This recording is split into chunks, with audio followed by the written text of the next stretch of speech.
मैं इस नामालूम वज़न को दोबारा मालूम करना चाहूँगा, लेकिन हम यहाँ पर थोड़ा बहुत हिसाब का इस्तेमाल करेंगे।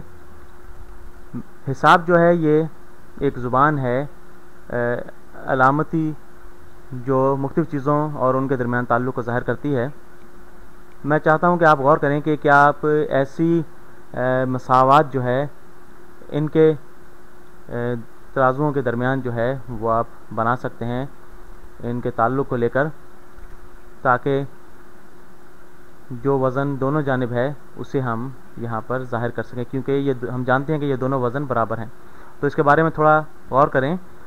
यहाँ पर जो है आप देखें कि हमारे पास जो है नामालूम वज़न है, ये सवालिया निशान जो है, और इस तरफ जो है पलड़े में हमारे पास इसके अलावा जो है 3 किलोग्राम और भी हैं। तो यहाँ पर हम ये फ़र्ज़ कर रहे हैं कि यहाँ पर हम जो है किलोग्राम को इस्तेमाल कर रहे हैं।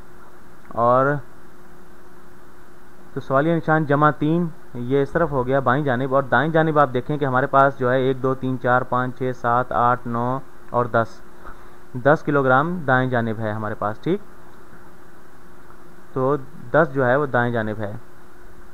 और एक चीज़ हम और जानते हैं कि ये जो तराजू है ये वज़न जो है बाएं पलड़े का दाएं पलड़े के बिल्कुल बराबर है, और ये बिल्कुल दोनों पलड़े आपस में बराबर हैं, इसलिए ये दो चीज़ें जो हैं ये आपस में बराबर हैं। अब आप देखें कि एक मसावत हमने बना ली है। यहाँ पर जो है नामालूम वज़न को हम नहीं जानते, इसमें हमने 3 किलो वज़न जमा किया, तो ये बराबर है 10 किलो के। ठीक, तो मेरा सवाल आपसे ये है कि हम क्या करें इस मसावत को, कि हमारे पास जो है हम नामालूम के लिए हम इसे हल कर लें, ताकि हमें मालूम हो कि नामालूम वज़न क्या है। तो जैसा कि हमने पिछली वीडियो में देखा था कि हमने इस नामालूम वज़न को मालूम करने के लिए हमने जो है इन 3 किलो को हमने दोनों तरफ से निकाल दिया था, तो बाएं जानिब जो है सिर्फ नामालूम वज़न रह गया था और तराजू जो हैं वो दोनों बराबर थे, ये गैर मतवाज़न नहीं हुए थे। तो यहाँ पर हम वही कुछ करेंगे कि हम 3 किलोग्राम जो है दोनों जानिब से हम तफरीक कर देंगे।